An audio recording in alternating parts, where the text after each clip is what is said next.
Pwede sa na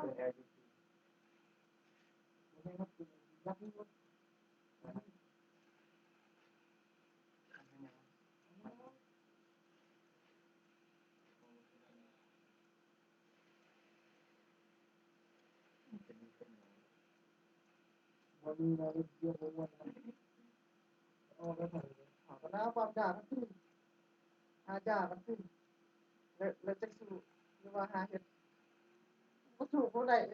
หาที่เหลือตัวเด็ก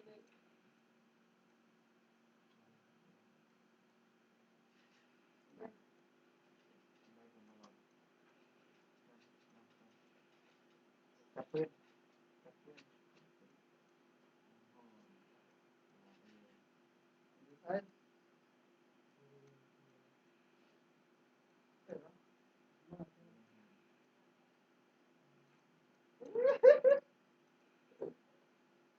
เฮ้ย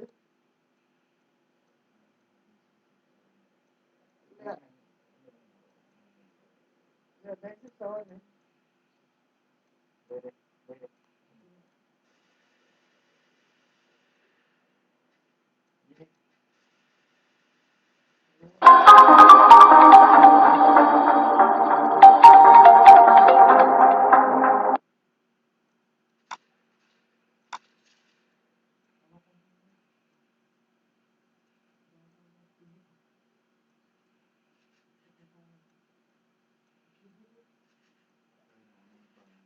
มันก็บ่มีเลยลุงเปิ้น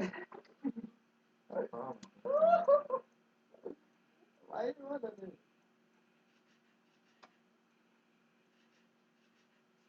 โอเคก่อนโอเคไม่รู้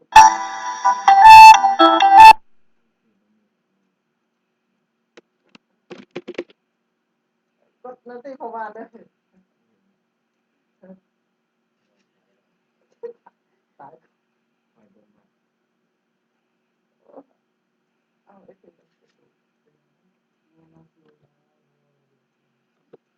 พวกมันจะได้บ่ตาย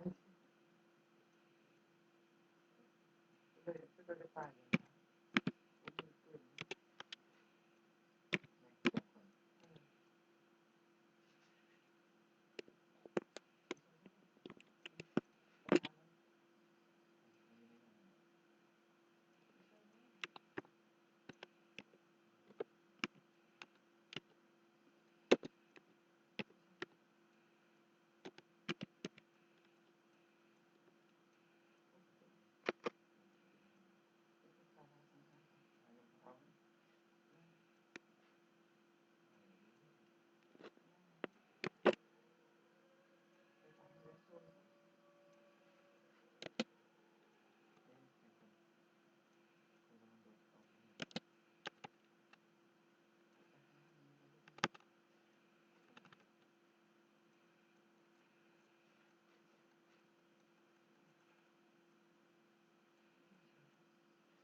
เบิด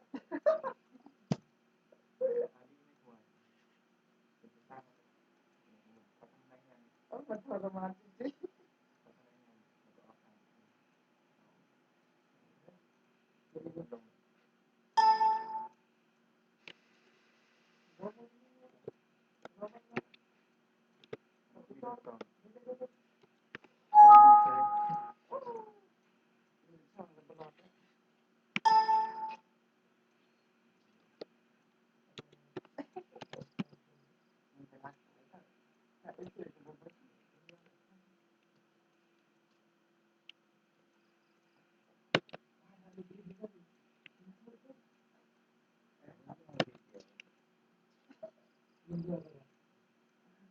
งๆได้ข่าวว่าเพิ่น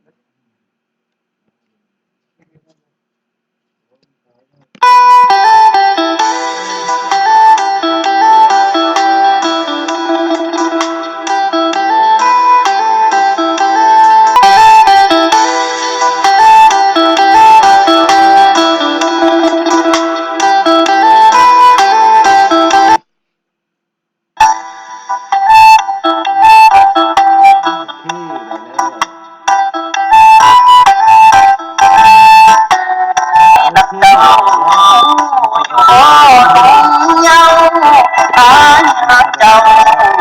เอาได้ yes แล้วก็ง่ายๆเอาได้แล้วโอเคเพราะว่าคอมมันขาดดิจิตอลเนาะสั่นมันบ่สมบูรณ์แบบมันอยากเข้าโรงพยาบาลแล้วครับโอ้เดี๋ยวว่าไทยเนาะ